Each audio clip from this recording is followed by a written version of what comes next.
Hey everyone! Today I'm gonna do a Q&A collab with Ra of Tamazone.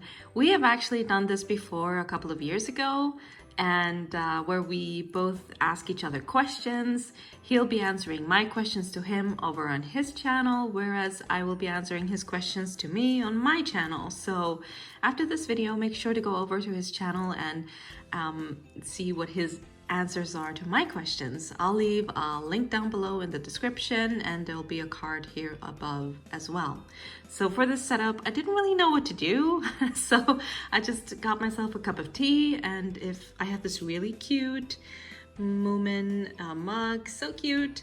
So grab yourself a cup of coffee or tea or your favorite hot beverage. And I also have my little crochet octopus as well. Oh, it's so cute.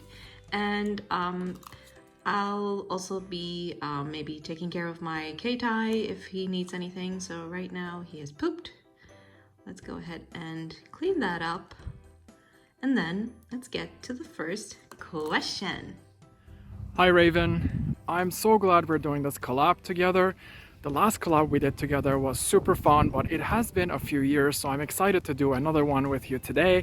And our idea of doing this as sort of an outing of different and interesting places to show was brilliant, I think. The Faroe Islands look absolutely gorgeous, and anyone who was watching, you should definitely check both of our videos up because we both did a bunch of questions for one another. I'm here by the New River, close to where I live, and this is a cool bike trail.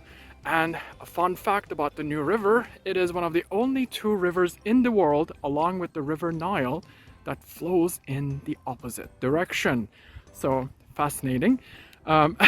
So my first question to you would be, what do you consider to be the greatest challenge of collecting in a hobby that is consistently growing and the market values which reflect that growth? All right. That's a good question, Ra, and I needed a little sip of tea to prepare myself.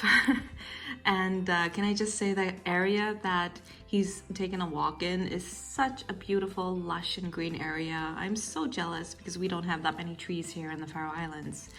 Anyway, that is such a nuanced, it could be such a nuanced answer to that question, so I'm gonna try and keep it like brief and simple. For me, being a Tamagotchi collector, I think the greatest challenge is getting a hold of older Tamagotchis. Like, of course, when Bandai is making new Tamagotchis, they're relatively easy to get a hold of, and also pretty, not that steep, or they're more cheap or reasonably priced, but when they are taken off market or they're not made anymore and just being sold between collectors and like sellers that have accumulated a lot of Tamagotchis, scalpers, they become more rare, and also their prices increase. And because of the pandemic, there's been an influx of new collectors, so the prices have become really steep the past 2 years, I would say. So I think that right now is the biggest challenge of being a Tamagotchi collector in a market that is increasingly growing, where the market value reflects that growth. Such a great question, by the way. On to the next one.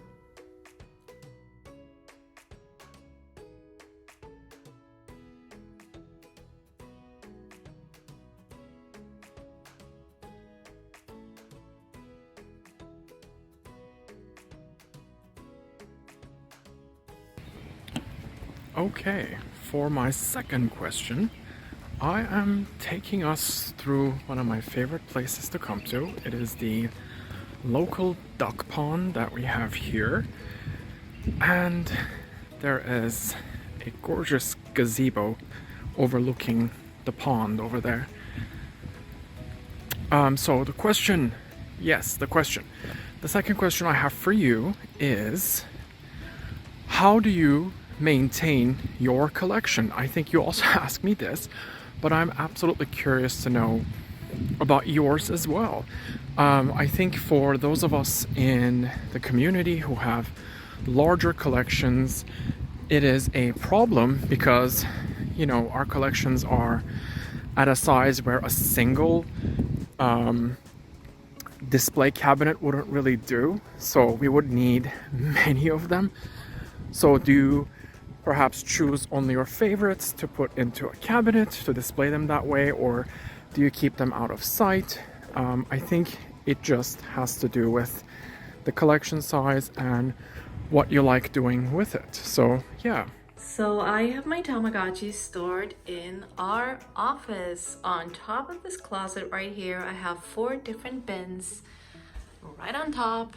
And this is where the majority of my Tamagotchi collection is. So in the first bin here on the left, we have vintage Tamagotchis, color Tamagotchis, Japanese color Tamagotchis, and then we have English connections and odd pets, or like different virtual pets. So those are there, and I recently bought bigger bins so they would fit better, and they work for now. But also in this closet I have 2 more bins of some color Tamagotchis, like more newer releases that didn't fit in the other one, as well as some Gen 1, Gen 2 re-releases. They're releasing so many, so they couldn't fit either. I just put them in here. So like more newer Tamagotchis. And hi, you can see me. And then in my second bin right here, we have all my Japanese connections. And like Keitais and Tama, Uratama, stuff like that. And then right next to this bin, I have this pouch where I store my loose tamas, or looser tamas, or what do you call it? And here I have some angel gotchis, and there's a bag of Tamagotchis that, or virtual pets, that don't really work, and I need to like tinker with them and fix them. And yeah, so that's what is in this closet. So here on the other side is our office desk, and in this corner right here, there's like this drop zone of Tamagotchis that I've either gotten in the mail and made unboxing videos of, or that I'm currently running, or Tama mail that I've gotten, things I need to put back into their bins, but I just need to pull myself together and do it. And then right beside that, I have this glass cabinet where I have my really cool Funko Pop collection of Harry Potter characters.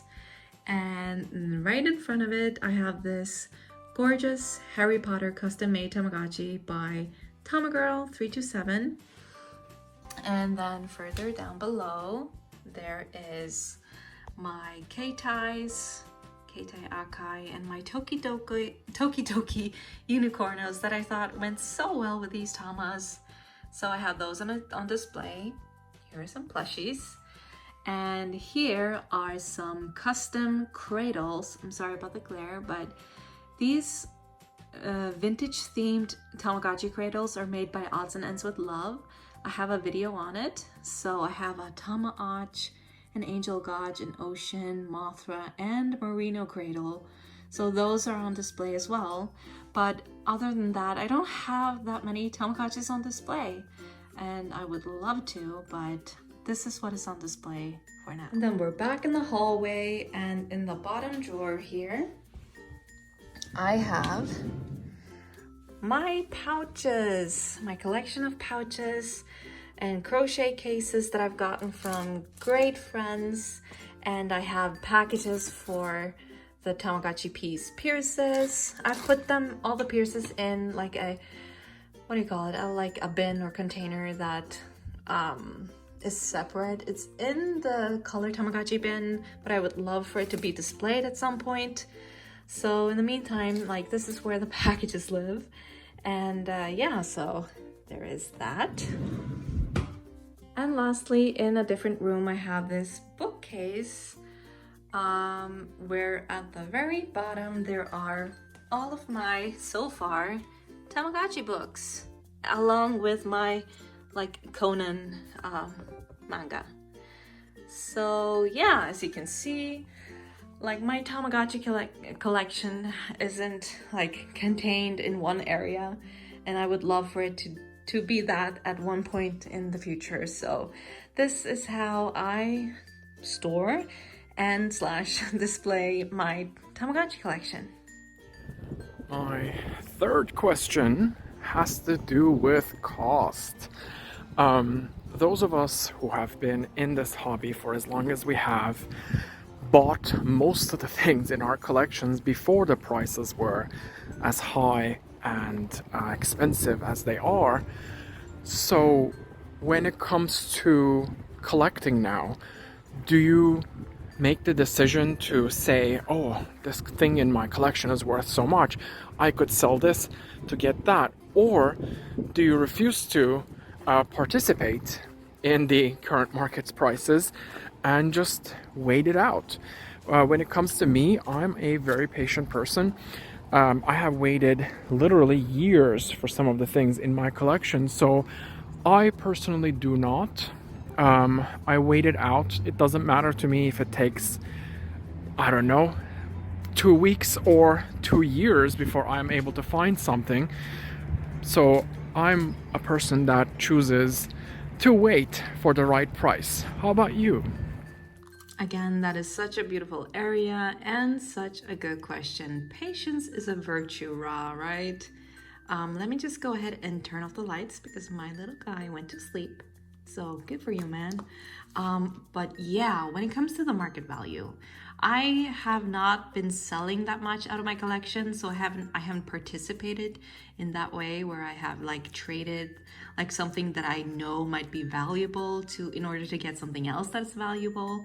I've only sold like a couple of tamas to people I know, or like on the Tamagotchi Facebook groups, or someone I've met on there. But so when it comes to buying, I also tend to sort of wait, but I do like have a wish list of Tamagotchis that I really want, and I keep an eye out online. I sort of know what the prices, what they're worth, but if I see that they are really steep, I do not buy them. I refuse, and I wait. But I'm also, it's like a two-edged sword. It's kind of scary to wait as well, knowing that they might just increase even more. So I'm not sure if they're ever gonna decrease again. I don't know really how things are gonna look like the coming year, next 2 years maybe. So I regret not having bought more Tamas way back before the pandemic and back in the day when I started collecting, because they were so cheap back then. So I'm just kicking myself for not buying like staple tamas that I still don't have. So I do not have a complete collection. So I'm more of a slow collector, and I don't have that big of a collection compared to how many years I've been collecting, and compared to maybe others. But it's not a comparison game, so that doesn't matter at all. But yeah, I think I tend to wait, and I tend to not buy overpriced tamas that I know they're not worth that price. And yet there are some, like, the market has changed, so there are some like staple tamas that I'm missing and that I would love, and that are really, their prices have increased. So I don't really know, should I wait or should I not? And I'm on the fence about that. But I tend to wait as well, so. All right, on to the fourth question. So with the new technologies that are advancing more and more with each new release, Japan having gotten the Tamagotchi Smart, and us here in the US getting the Tamagotchi Pix, what do you think about the advancement of the Tamagotchi technologies? So Smart introduced, of course, the concept of a touchscreen, and Pix kind of sorta also had the touch buttons. So do you miss and yearn for the old simplicity of the earlier models, or are you always excited for the new and advancing technologies to do with the new technologies that are being included with the new releases? So I personally really like seeing the new ones. I was absolutely excited to see all the new features that the Tamagotchi Smart included with them, even though the touchscreen could definitely use a bit of an improvement. But I think it's getting there, and I'm not one that says, oh, I have to either have this or that. So I'm not a person that's usually like, why not both? So I love the simplicity of some of the older models, but I actually do really like the newer technologies as well. All right, let me take a quick sip, because that was another great question that I needed to think about a bit longer. When it comes to the advancement of the technology in the Tamagotchis, I think one that's really important, of course, for Bandai as a company to do in order to like keep their target group interested, kids, teenagers, but also like new collectors. So people like in general like that. They are also used to that with especially smartphones and tablets and like all these games, and so it's important for Bandai as a company. I personally, I'm on the fence. I don't mind it. It takes a while for me to get used to. So usually I don't like it at first when they make like pretty big changes like touch screens and stuff like that. But after a while I get used to it, and then I appreciate it. The thing is that the reason I started collecting Tamagotchis was because of nostalgia. Like I really wanted to get that feeling of the old types of Tamagotchis with physical buttons. They're pretty simple. However, I don't like when they're too simple. So I don't care much personally for Tamagotchi P1s, P2s, Gen 1s, Gen 2s. They're like releasing a crazy amount of Gen 1, Gen 2s right now. The shells are so beautiful that I can't stop buying them, but they're bit too simple for me. So I enjoy when that Tamagotchi itself has some features, some extra features. Whoa, he's pooped a lot and he's crying. But yeah, so I appreciate it after a while. So I think it's important for Bandai to continue to like evolve their Tamagotchi. And if it makes sense to the Tamagotchi as well, to like the physical aspect of it, for example, the camera that you could use it to cook, for example, in the Tamagotchi Pix. And then that's a fun aspect of the Tamagotchi itself, and I like that. The touchscreens they need to work on, but I'm sure they'll improve in the future. So it takes a while, but I do appreciate it eventually. And my final question has to do with all the newcomers into this community. Do you find that the larger this community gets, the more fun it is? Or did you really like? Oh my gosh, look at this baby dog. Or do you find that when it was a smaller community, a more niche corner of the internet, that it was somehow more fun? I really like that we have more people coming into this community, because that means more personalities, more information. Again, look at this baby dog. Hey, little guy.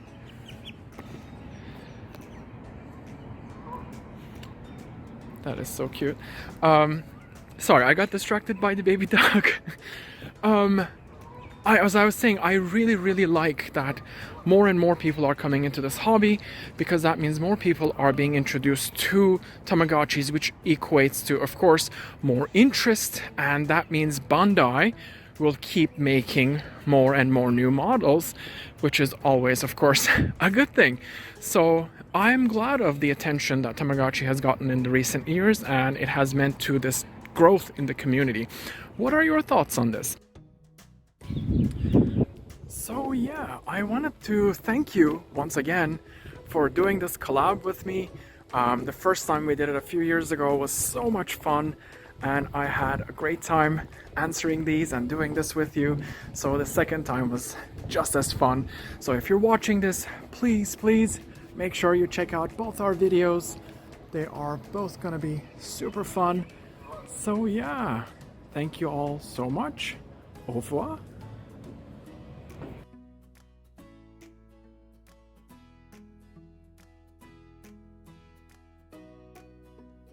Oh my goodness, that baby duck was so cute. Also, I got distracted by the squirrel because we don't have squirrels here on the Faroe Islands. So whenever I see one, it's like, oh my gosh, squirrel, so cute. But yeah, I definitely agree with all of the points that Ra made in his video that as the Tamagotchi community has grown, it's so important for Bandai as a company because that just probably means, fingers crossed, that they'll continue to release new Tamagotchis. So they won't discontinue Tamagotchis. It's so important for us as collectors. So that's amazing.